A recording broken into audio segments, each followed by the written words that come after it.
এতদিন ধরে যে একটা পারসেপশন ছিল যে আমাদের লোকজন পালিয়ে যায়, আমাদের লোকজন টিআরসি করে না, আমরা ওখানে অত্যন্ত ভদ্রভাবে এবং কূটনৈতিক উপায়ে অবস্থাটা তুলে ধরতে পেরেছি যে এই পুরো দোষটা আমাদের কর্মীদের নয়। এটা একটা। দ্বিতীয় বিষয় হলো, উনি যেটা বললেন যে এই ক্যাপিটালে অনেকগুলো দেশের রাষ্ট্র দূতাবাস আছে, শুধু আমরা যদি একা গিয়ে বলি তাহলে বিষয়টা অতটা কার্যকর হবে না।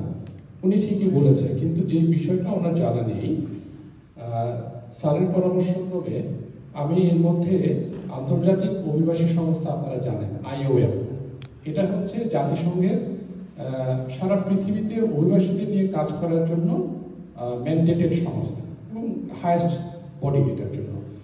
আমরা IOM এর সাথে অত্যন্ত ঘনিষ্ঠভাবে কাজ করে যাচ্ছি এবং আপনারা শুনে খুশি হবেন যে উনি যে কথাটা বললেন, আমাদের এই কজটাতে যে অবৈধদের বৈধ করা কিংবা আমাদের যে সমস্ত লেজিটিমেট রাইটসগুলো ঠিক প্রপারলি এখানে পাওয়া যাচ্ছে না, এগুলো এখন আমরা একা বলছি না।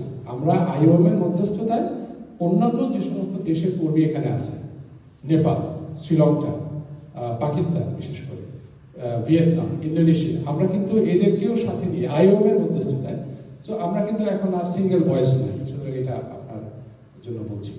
আর সর্বশেষ যে কথাটা সেটা হচ্ছে যে আমাদের এসব তৎপরতার কারণে ইতিমধ্যেই এখানকার সরকার বুঝতে পেরেছেন যে এটা নিয়ে একটা কিছু করতে হবে এবং আমার কাছে যতটুকু তথ্য এসছে বা আমাদের কাছে যতটুকু এসছে, ইতিমধ্যে একটা ইতিবাচক সিদ্ধান্ত হয়তো হয়ে আছে। কিন্তু আপনারা জানেন যে এখানকার যে কোনো লেজিসলেটিভ চেঞ্জেস যদি আনতে হয়, সেটা পার্লামেন্টের অনুমোদন লাগবে।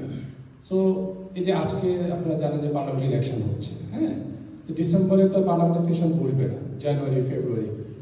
তো সেশন যখন বসবে এরপরে হয়তোবা একটা ভালো খবর আসতে পারে।